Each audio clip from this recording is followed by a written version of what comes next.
זה סופר מריו המקורי של נינטנדו משנת 1985. וזה סופר מריו הישראלי, בדיוק אותו משחק בעברית.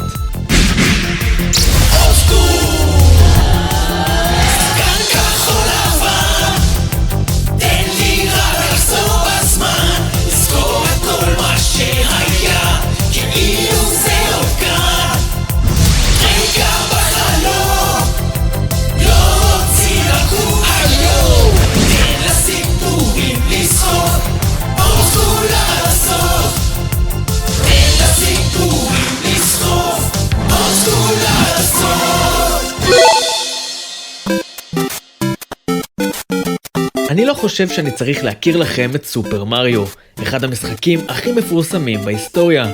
חוץ מזה שהוא אחלה משחק, הוא גם היה חלק חשוב מההתאוששות של תעשיית הגיימינג, אחרי שהתעשייה כולה התרסקה בשנת 83. אבל הנה משהו שסביר להניח שלא ראיתם עד היום. סופר מריו בעברית. בואו נכניס אותו למכשיר ונבדוק איך זה נראה. אפשר לראות שמסך הפתיחה כולו בעברית, כולל הגרפיקה של הכותרת. במשחק עצמו כל הטקסט מתורגם, החל מהטיימר ועד להודעות שנמסרות לשחקן. עכשיו כשאתם מגלים בפעם המיליון שבמקום להציל את הנסיכה פיץ' הצלתם את הפטריה הזאת, אתם יכולים לקלל אותו בעברית.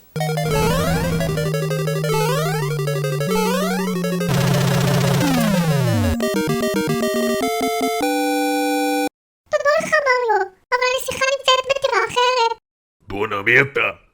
סע לי מהפנים. הגרסה העברית של סופר מריו מאוד נדירה. בכל העולם יש רק 2 עותקים של המשחק הזה. איך אני יודע? כי אני הכנתי אותם. ועכשיו אני אסביר לכם פחות או יותר איך עשיתי את זה.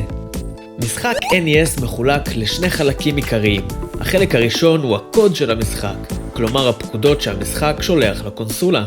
החלק השני הוא הגרפיקה, שהיא בעצם טבלה ענקית של פיקסלים, ממנה המשחק לוקח כל פעם את החתיכה שהוא צריך להציג על המסך. התחלתי לערוך שינויים בגרפיקה של המשחק ולעשות איתה כל מיני דברים מצחיקים. אני אראה לכם דוגמה. הבלוקים של הסימני שאלה הפכו לדיסקטים, וזאת קלטת NES שאפשר לקפוץ עליה. הפטריה של הפסילות נראית עכשיו כמו גיימבוי. והנה סופר נינטנדו. כן, ומריו יורה עכשיו שלטים של סופר נינטנדו במקום כדורי אש. ותראו את ה-PSP החמודה הזאת שמתקרבת אלינו. ויש לה גם גרסה מעופפת. כל המטבעות הפכו לקלטות קטנות של גיימבוי. אני פשוט מת על ה-PSP החמודים האלה. וזה דיסקט המחץ. בקיצור, זה סתם משהו שעשיתי בשביל הכיף. אבל תוך כדי ששיחקתי עם הגרפיקה של סופר מריו, שמתי לב למשהו מעניין. אותיות האלף בית האנגלי נמצאות גם כן בטבלה של הפיקסלים. בעצם, בשביל להציג לנו כל טקסט שהוא, המשחק ממש מצייר על המסך את האותיות שמצוירות כאן. מה יקרה אם אני אצייר במקומן אותיות בעברית? כל הטקסט במשחק הופך לאותיות בעברית. אבל כמובן, זה לא אומר שהמשחק מתורגם.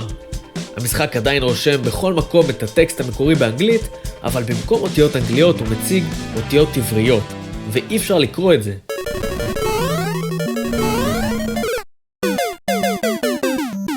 אז זה אומר שצריך לגשת לקוד של המשחק ולהחליף שם את המילים שהמשחק רושם על המסך, למילים שנוכל לקרוא אחרי שציירנו אותיות בעברית. בשביל לעשות את זה נעזרתי באמולטור המעולה FCEUX. קודם כל בדקתי את המיקום של כל אות בטבלת הגרפיקה. רואים את זה? האות M נמצאת במקום 1-6. זה אומר שבשביל לצייר את האות M על המסך, המשחק חייב לקרוא לגרפיקה שנמצאת במיקום 1-6. בואו נבדוק את האות A. המיקום שלה הוא 0A. בסך הכל, אלה המיקומים של כל האותיות במילה מריו.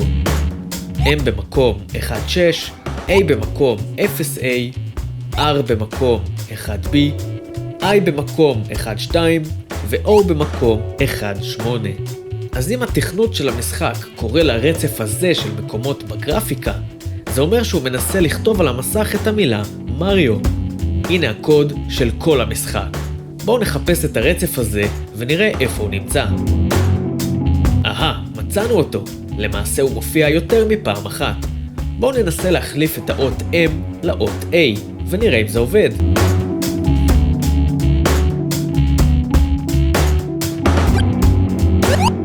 מגניב, קיבלנו שינוי. עכשיו בואו נטען את המשחק עם האותיות בעברית. עשיתי פה טריק נחמד. במקום שבו הופיעו האותיות בטבלה של הגרפיקה, ציירתי במקום כל אות אנגלית את האות העברית שמופיעה על אותו מקש במקלדת. למשל, T נמצאת על אותו מקש של האות א'. לכן במקום שבו מופיעה T בגרפיקה של המשחק, ציירתי את האות א'. אז עכשיו, אם אני רוצה לכתוב מריו, אני יכול פשוט ללחוץ על קאפסלוק ולכתוב מריו בעברית. אז נקבל UHRN. האותיות האלה ירכיבו את המילה מריו במשחק בעברית. עכשיו בואו נחליף כל מקום עם הקוד של מריו באנגלית לקוד של UHRN, שייתן לנו את המילה מריו עם האותיות בעברית. טאדאם! וככה המשכתי לתרגם את כל המשחק, כולל מסך הפתיחה. אחרי זה שלחתי את הגרסה העברית שיצרתי לצריבה על שבבים, כאלה שאפשר לשים על לוח מקורי של משחק NES. הכנתי מדבקה שתראה כמה שיותר קרובה למשחק המקורי, ובסוף קיבלנו את זה. המשחק המוגמר בעברית, ולדעתי הוא די משכנע.